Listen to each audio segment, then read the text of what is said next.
witty, intelligent faces.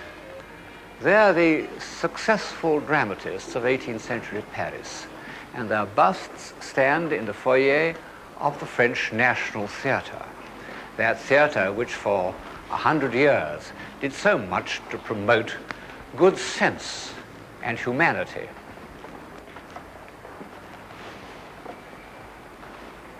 And here is the wittiest and most intelligent of them all, in fact, at a certain level, one of the most intelligent men that have ever lived, Voltaire. He's smiling, the smile of reason. You know, there's a character called Fontenelle, a French philosopher who, by living to be nearly 100, bridged the 17th and 18th centuries, the world of Newton and the world of Voltaire. He held a position known as perpetual secretary of the Academy of Science. He told an interviewer that he had never run and never lost his temper. The interviewer asked him if he had ever laughed. He said, "No, I have never made ha-ha." But he smiled. And so do all the other distinguished writers, philosophers, dramatists, and hostesses of the French 18th century. It seems to us shallow. We've got into deep water in the last 50 years. We feel that people ought to be more passionate, more convinced, or, as the current jargon has it, more committed. The smile of reason may seem to betray a certain incomprehension of the deeper human emotions, but it didn't preclude some strongly held beliefs. Belief in natural law, belief in justice, belief in toleration. Not bad.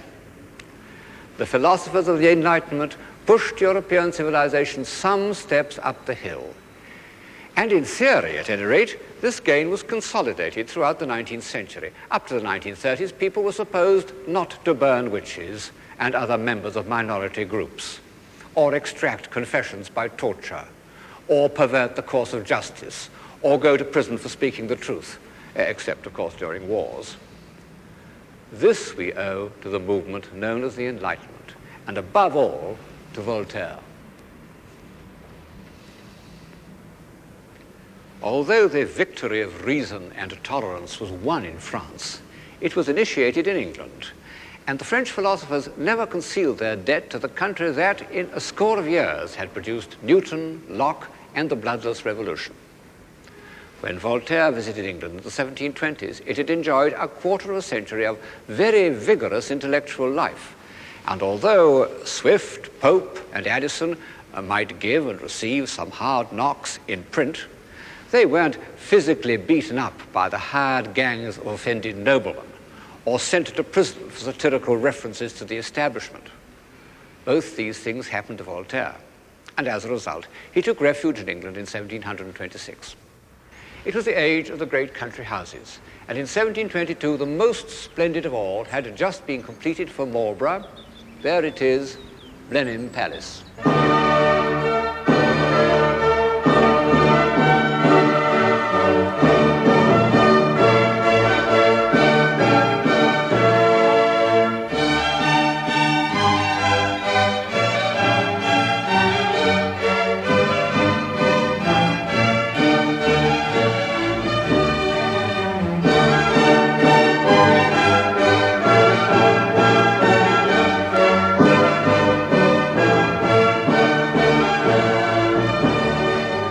A superb setting, but not everybody's idea of a pleasant country retreat.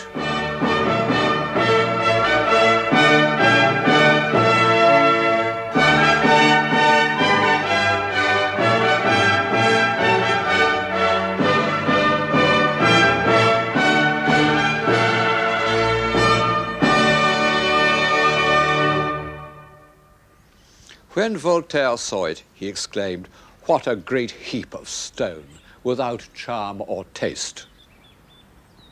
Well, it was built as a monument to military glory, and the architect, Sir John Vanbrugh, was a natural romantic, a castle builder, who didn't care a fig for good taste and classical decorum.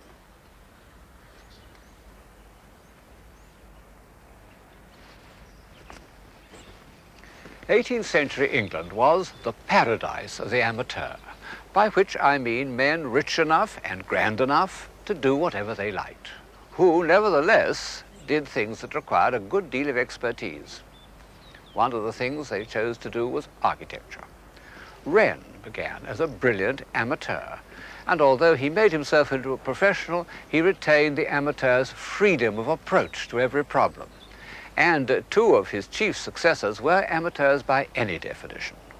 Sir John Vanbrugh wrote plays, but he also designed the vast and complicated structure of Blenheim. Lord Burlington was a connoisseur and a collector and arbiter of taste, the sort of character nowadays much despised. But he built this small masterpiece of domestic architecture, Chiswick.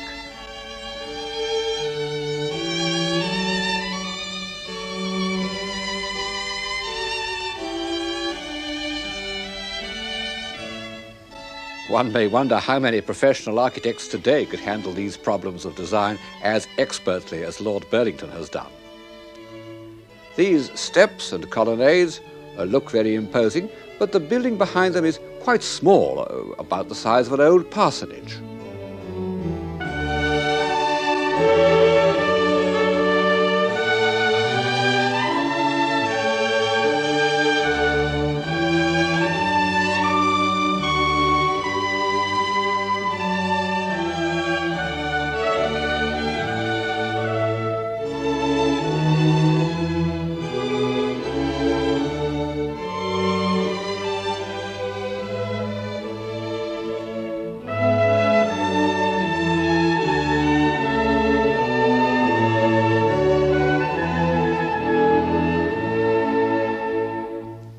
In fact, Chiswick was not meant for day-to-day existence, but for social occasions, conversation, intrigue, political gossip, and a little music.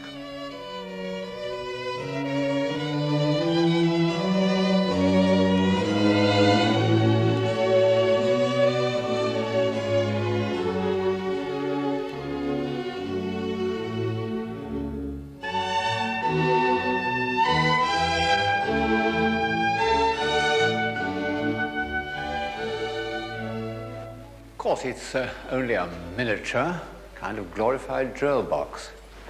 Yet I don't feel that it's at all pinched or constricted. In a way, these 18th century amateurs were the inheritors of the Renaissance ideal of universal man. And it's significant that the typical universal man of the Renaissance, Alberti, had also been an architect. If we may still consider architecture to be a social art, an art by which men may be enabled to lead a fuller life, then perhaps the architect should touch life at many points and not be too narrowly specialized. 18th century amateurism ran through everything: chemistry, philosophy, botany and natural history. It produced men like the indefatigable Sir Joseph Banks, who refused to go on Captain Cook's second voyage because he wasn't allowed to have two horn players to make music for him during dinner. There was a freshness and a freedom of mind in these men that is entirely lost in the rigidly controlled classifications of the professional. And they were independent, with all the advantages and disadvantages to society that result from that condition. They wouldn't have fitted in to our modern utopia.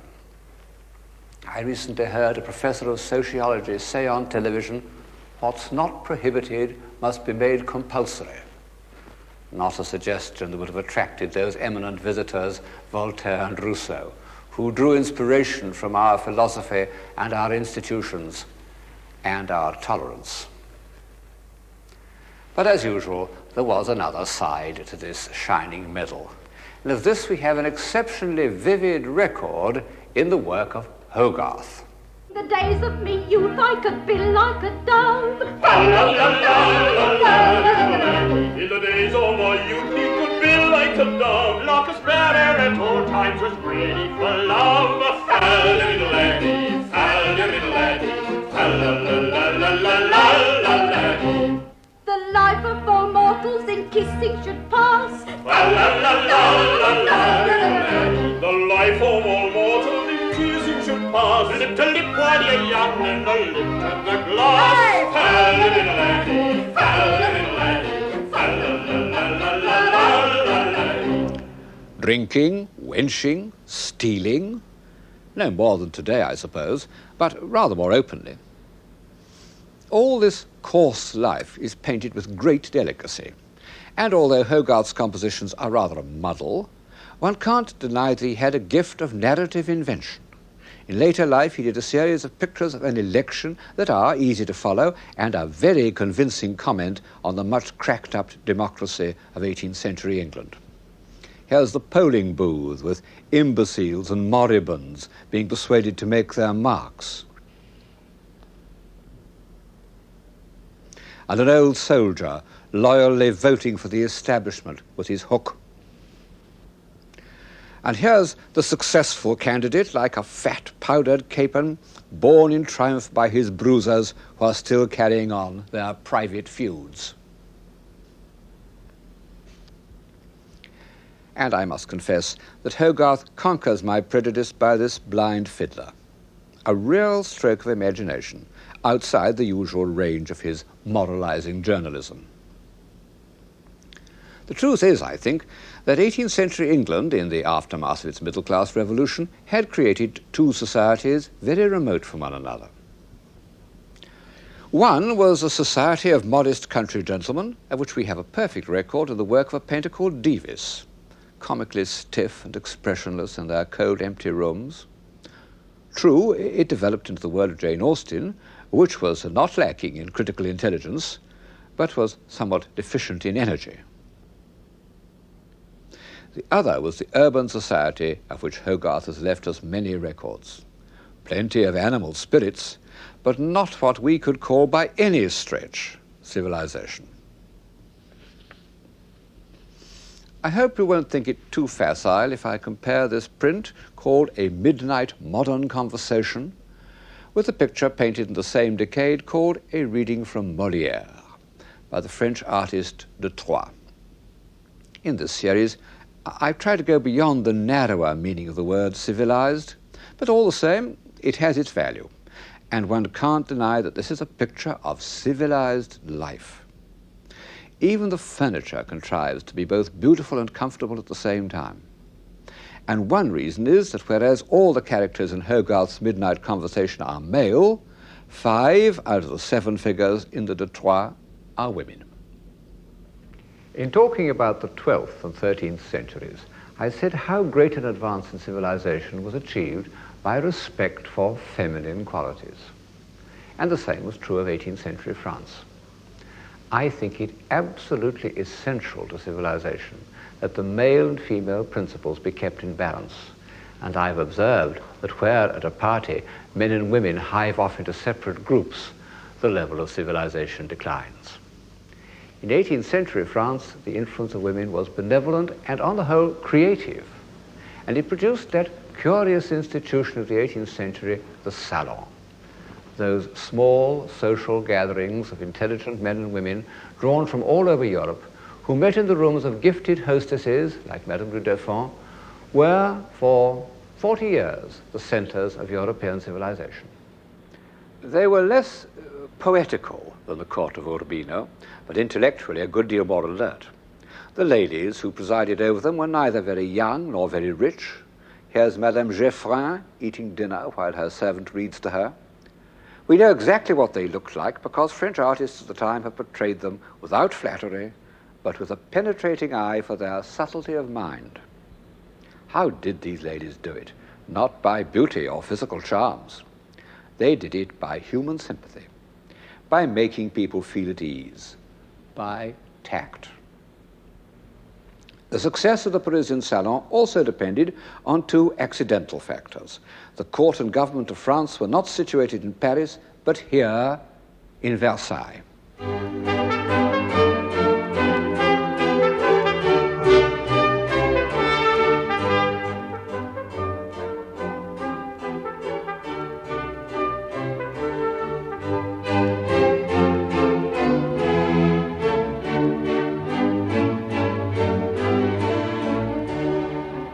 It was a separate world. Indeed, the courtiers of Versailles always referred to it as ce pays-ci, this country of ours. And to this day, I enter this huge, unfriendly courtyard with mixed feelings, panic and fatigue, as if I were going into an alien world.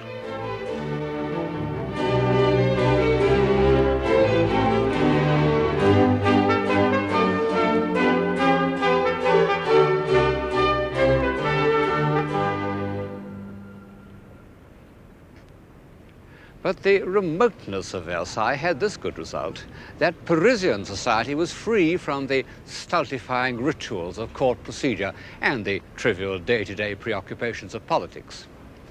The other thing that made 18th century salons a source of enlightenment was that the French upper classes were not destructively rich. They lost most of their money in a financial crash brought about by a Scottish wizard named David Law.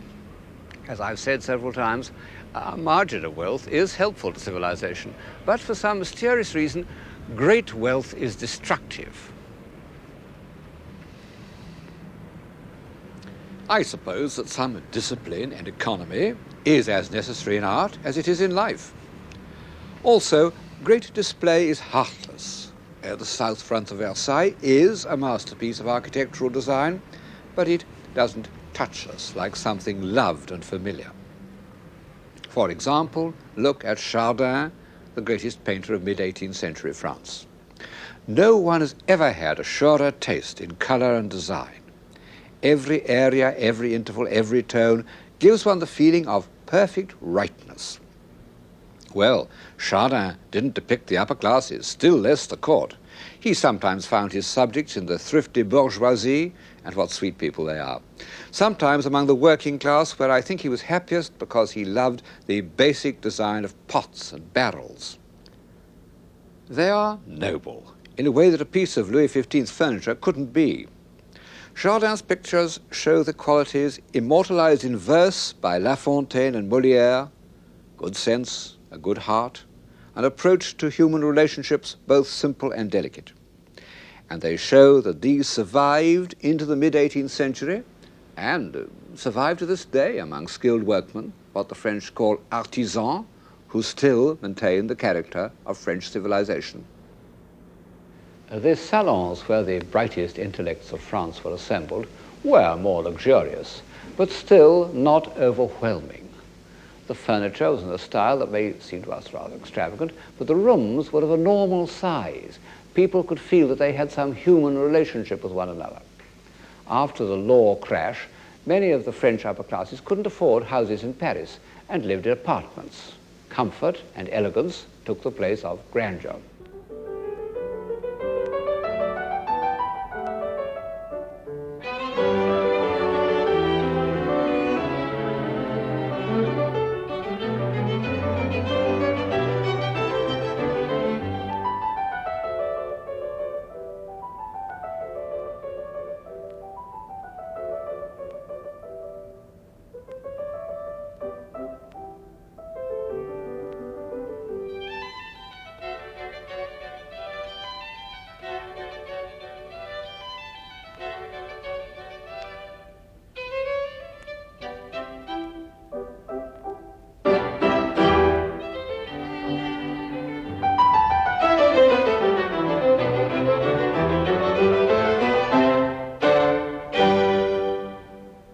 We have a complete record of how people lived in mid-18th century France, because there were innumerable minor artists who were content to record the contemporary scene instead of expressing themselves. Here's part of a series modestly known as the Monument of Costume, small masterpieces of design and execution. The ladies have come to see their friend who's about to have a baby. Don't be afraid, dear friend, they say. In this painting by Boucher, a lady is dressing by the fire, her maid asking her what she's going to wear. And here, also by Boucher, is the family sitting by the window having their morning coffee, or more likely chocolate. The little girl showing off her toys. Well, nobody but a sourpuss or a hypocrite would deny that this is an agreeable way of life. Why do so many of us instinctively react against it? Because we think it based on exploitation? Well, Do we really think that far? If so, it's like being sorry for animals and not being a vegetarian. Our whole society is based on different sorts of exploitation. Or is it because we believe that this kind of life was shallow and trivial? Well, that simply isn't true. The men who enjoyed it were no fools. Talleyrand said that only those who experienced the life of 18th century France had known the douceur de vivre, the sweetness of living. And Talleyrand was certainly one of the most intelligent men who ever taken up politics. The people who frequented the salons of 18th century France were not merely a group of fashionable good-timers. They were the outstanding philosophers and scientists of the time. They wanted to publish their very revolutionary views on religion. They wanted to curtail the power of a lazy king and an irresponsible government. They wanted to change society. In the end, they got rather more of a change than they bargained for. The men who met each other in the salons of Madame du Deffand and Madame Geoffrin were engaged in a great work. Here it is. An encyclopedia, or Dictionnaire raisonné des sciences, des arts et des métiers. It was intended to advance mankind by conquering ignorance.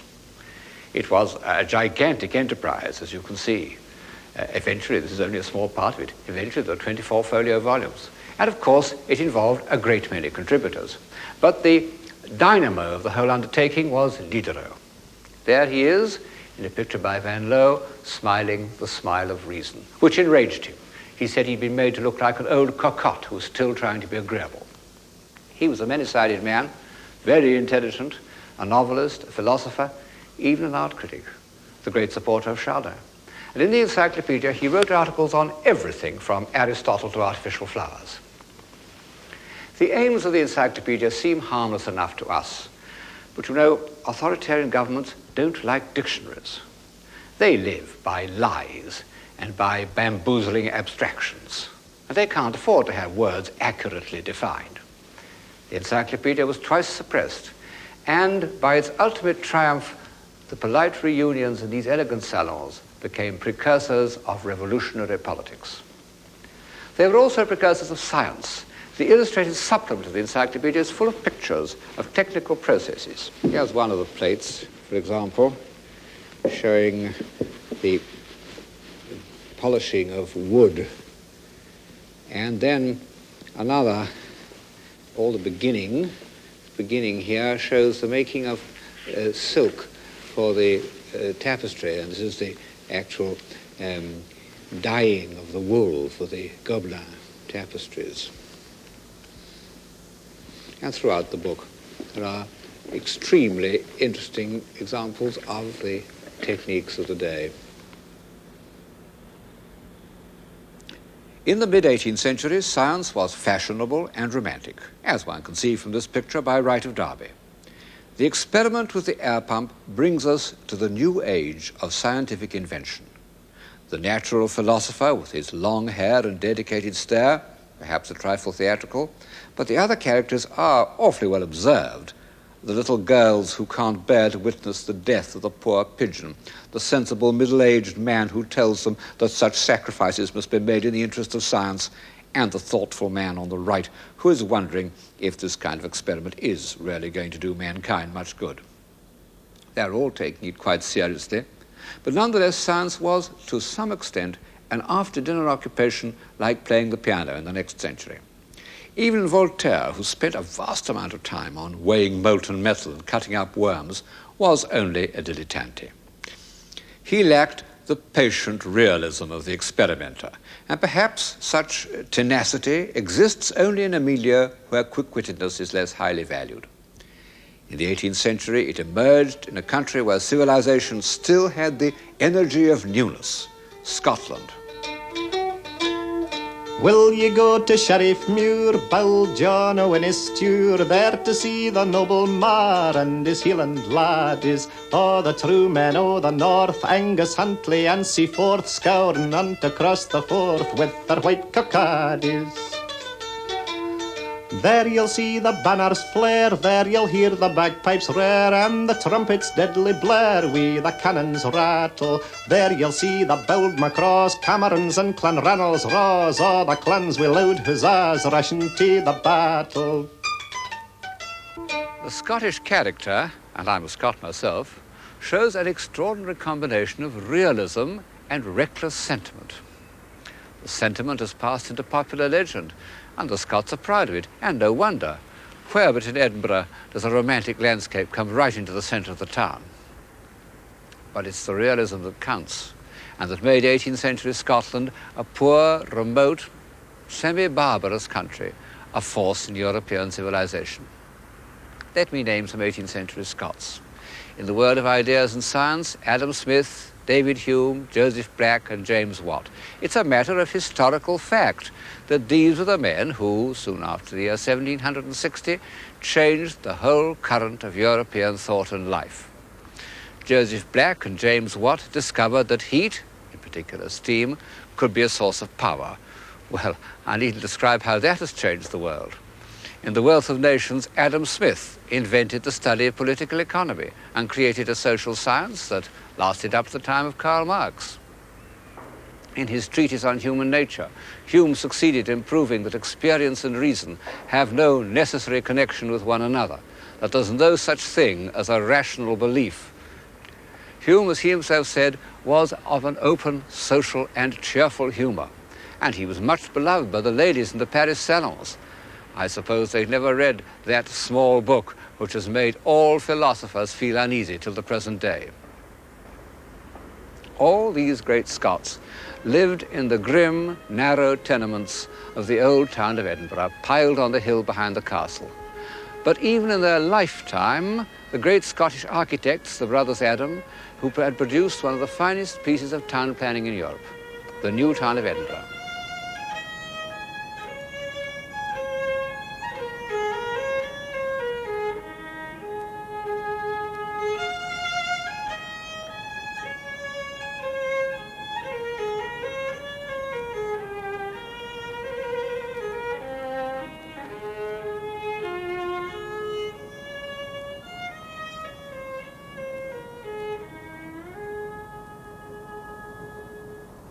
In addition, they exploited, I think one may almost say invented, the strict, pure classicism that was to influence architecture all over Europe. In fact, another Scot named Cameron took it to Russia with tremendous effect. And then, a Scot having popularized neoclassicism, Sir Walter Scott popularized the Gothic Middle Ages and furnished the imagination of the romantically minded for a century. Not bad for a poor, underpopulated country. Through the practical genius of the Scots and English, those technical diagrams in the encyclopedia became a reality. And before the political revolutions of America and France had taken effect, a far deeper and more durable transformation was already underway, what we call the Industrial Revolution. Wright of Derby, whose imagination had been stirred by the scientific exercises of the intellectuals, was also moved by their first commercial application, and he painted this picture of Arkwright's mill at Crumford. He's felt the romance of industrialism as it begins to usurp the power of the old regime. If, on the practical side, we had to visit Scotland, on the moral side, we must return to France, not to Paris, but to the borders of Switzerland, because it was there, a mile or two from the French frontier, that Voltaire made his home. After several bad experiences, he'd become suspicious of authority, and he liked to live in a place where he could easily slip over the border. He didn't suffer from his exile. He'd made a lot of money by speculation. And his last bolt hole, the Chateau of Ferney, is, as you see, a large, agreeable country house. Voltaire built the wings at either end. He also planted this alleyway of beeches for a cool promenade on a hot day. When he was visited by the self-important ladies of Geneva, he would receive them seated on a bench at the far end, down there behind me. It amused him to see how they struggled to prevent their towering powdered wigs from getting entangled in the branches. Well, it's grown up a good deal since then.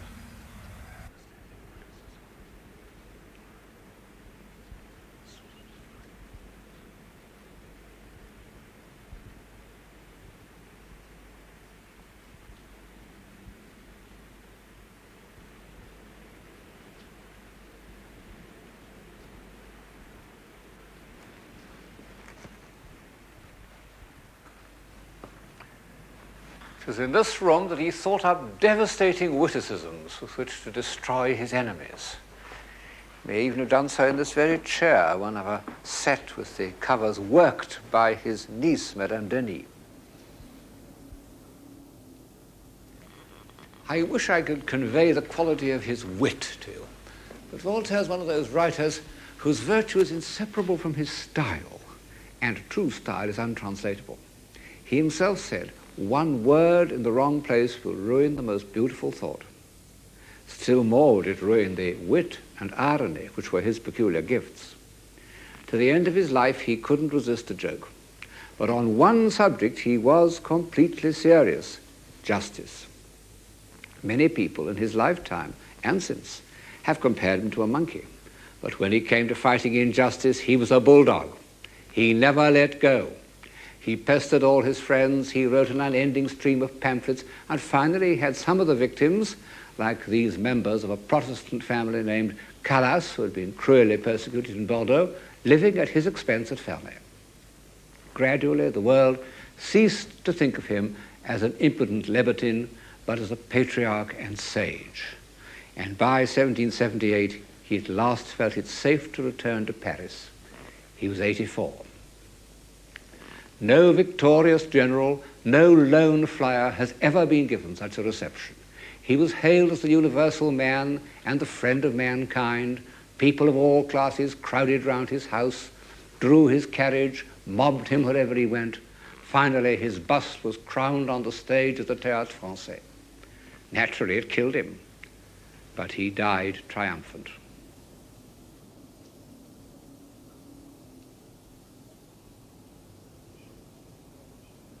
The remarkable thing about the frivolous 18th century was its seriousness. It was, in many ways, the heir to Renaissance humanism, but there was a vital difference. The Renaissance had taken place within the framework of the Christian Church. A few humanists had showed signs of skepticism, but no one had expressed doubts about the Christian religion as a whole.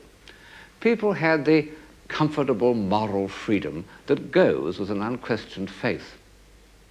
But by the middle of the 18th century, serious-minded men could see that the church had become a tied house, tied to property and status, and defending its interests by repressions and injustice. No one felt this more strongly than Voltaire. Écraser l'infâme, crush the vermin. It dominated his later life, and he bequeathed it to his followers. I remember H.G. Wells, who was a kind of 20th century Voltaire, saying that he daren't drive a car in France because the temptation to run over a priest would be too strong for him. All the same, Voltaire remained a kind of believer. He even built a chapel at Ferney. Over the door he had inscribed the words Deo erexit Voltaire, Voltaire in larger letters. It was an affair solely between him and God. However, several of the contributors to the encyclopedia were total materialists. And so the late 18th century was faced with the troublesome task of constructing a new morality without revelation or Christian sanctions. This morality was built on two foundations. One of them was the doctrine of natural law, the other the Stoic morality of ancient Republican Rome. Republican virtue inspired the most gifted painter of his day, David. In the Lives of Plutarch, people read about those grim, puritanical heroes of the Roman Republic who sacrificed themselves and their families in the interests of the state. And they took these monsters as models for a new political order. Here's David's first great revolutionary picture, The Oath of the Horatii. It was painted in 1785, and it created an effect which those of us who remember the first appearance of Picasso's Guernica may be able faintly to imagine. The Oath of the Horatii is the supreme picture of revolutionary action, not only in its subject, but in its treatment. Gone are all the melting outlines and pools of senseless shadow of a Fragonard, and in their place are these firmly outlined expressions of will. The unified totalitarian gesture of the brothers, like the kinetic image of a rotating wheel, has an almost hypnotic quality. Even the architecture is a conscious revolt against the refined ornamental style of the time. These Tuscan columns assert the superior virtue of the plain man. 2 years later, David painted an even more grimly Plutarchian picture, the lictors bringing back to the house of Brutus the bodies of his 2 sons whom he had condemned to death for treachery. One of those incidents in Roman history that don't appeal to us, but which was horribly acceptable to French feeling on the eve of the Revolution. One sees how completely the douceur de vivre had lost its hold on the European imagination even before 1789. In fact, the new morality had already guided a revolution outside Europe. Once more, we must leave the ancient focus of civilization and travel to the edge of the civilized world, America. For it was in this virgin soil and not in the compost heap of Europe that the aims of the encyclopedia were first realized. In the 18th century, no white man, except hunters, had penetrated beyond that range of hills.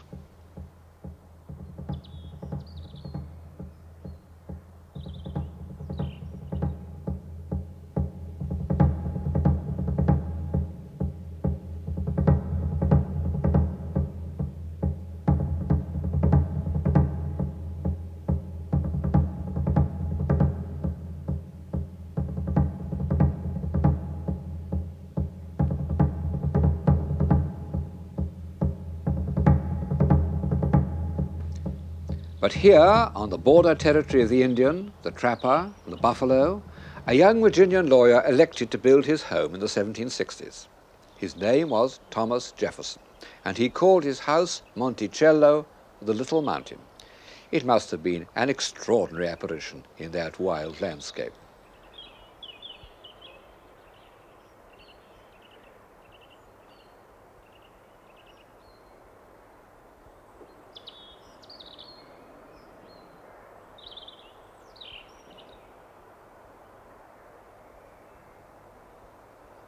Jefferson made it up out of the book of the great Renaissance architect Palladio, of which he is said to have owned the only copy in America.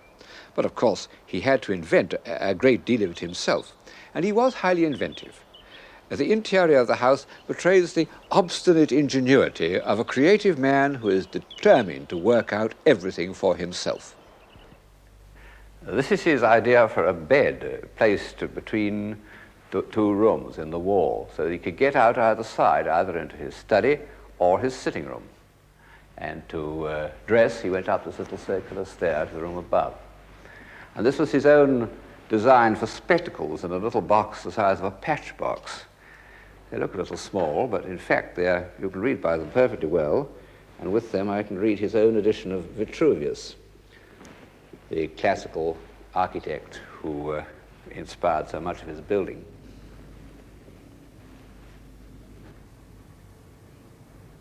It's placed on a table, a revolving table, which he designed himself, which works very well, and a revolving chair. Everything in the room he designed, the drapes, the moldings, every single thing. And it all has a kind of simple, homespun, independent air, which is the stamp of Jefferson. He was the typical universal man of the 18th century. Linguist, scientist, agriculturalist, educator, town planner, and architect. Almost a reincarnation of Leon Battista Alberti, the universal man of the Renaissance. Even down to a love of music and the management of horses and a certain crankiness. What in a lesser man could have been called a touch of self-righteousness. What a willful, independent head. Of course, Jefferson wasn't as good an architect as Alberti, but then he was also President of the United States. And as an architect, he was by no means bad.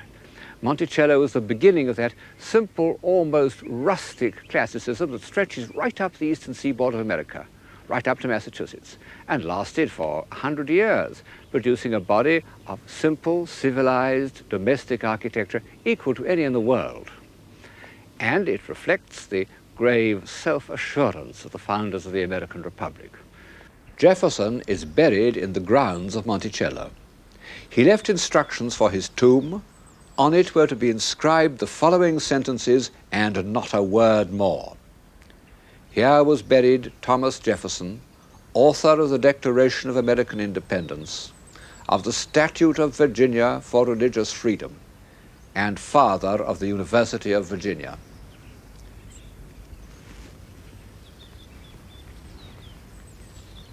Well, the establishment of religious freedom that earned him so much hatred and abuse in his own day, we now take for granted. But the University of Virginia is still a surprise. It was all designed by Jefferson, and it's full of his character. He called it an academical village. There are 10 pavilions for 10 professors, and between them, behind this colonnade, the rooms of the students, all within reach and yet all individual. The ideal of corporate humanism. And then outside the courtyard are small gardens that show his love of privacy. Those serpentine walls were Jefferson's speciality. Nobody knows where he got them from. Needless to say, they had a practical as well as an aesthetic intention. The great courtyard was round 3 sides of a rectangle. The 4th side you saw over the mountains to Indian territory. How confidently, in their semi-wild domain, the founding fathers of America assumed the mantle of republican virtue and put into practice the notions of the French Enlightenment. They even called on the great sculptor of the Enlightenment, Houdon, to commemorate their victorious General Washington. And here's the result, standing in the Capitol at Richmond, Virginia. This program began with Houdon's statue of Voltaire, smiling the smile of reason. It could end with Houdon's statue of Washington. No more smiles. Houdon saw his subject as that favorite Roman Republican hero, the decent country gentleman called away from his farm to defend his neighbor's liberties.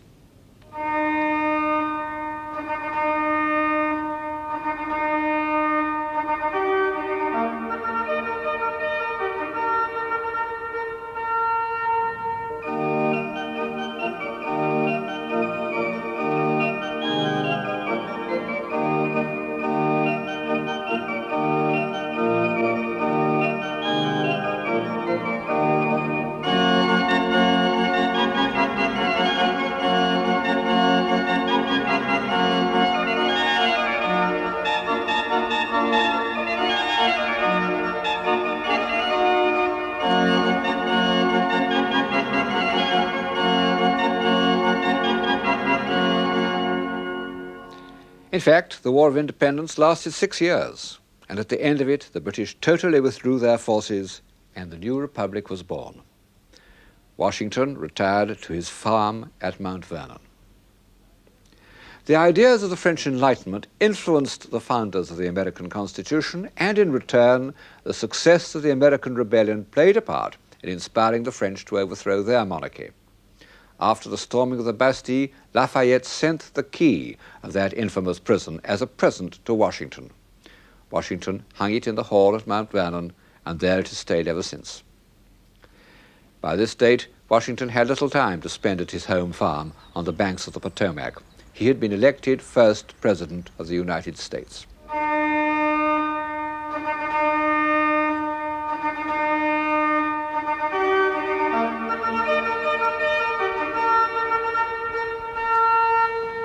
His monument dominates the new capital city, which was named after him. Facing it, across the tidal basin of the Potomac, is the monument to Jefferson, who became the 3rd president.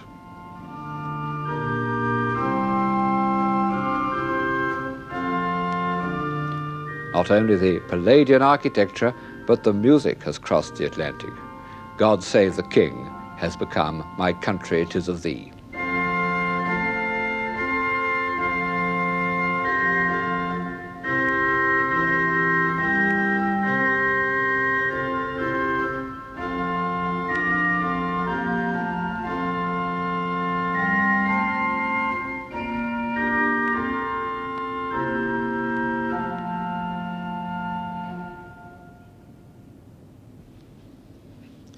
On the inner walls are quotations from Jefferson's writings. First, the familiar, noble, indestructible words of the Declaration of Independence. We hold these truths to be self-evident, that all men are created equal, that they are endowed by their Creator with certain inalienable rights. Among these are life, liberty, and the pursuit of happiness, and that to secure these rights, governments are instituted among men. Self-evident truths. That's the voice of 18th century Enlightenment. But on the opposite wall are less familiar words by Jefferson that still give us pause today. I tremble for my country when I reflect that God is just, that his justice cannot sleep forever. Commerce between master and slave is despotism. Nothing is more certainly written in the book of fate than that these people are to be free. A peaceful-looking scene, a great ideal made visible, but beyond it, what problems? Almost insoluble, or at least not soluble by the smile of reason.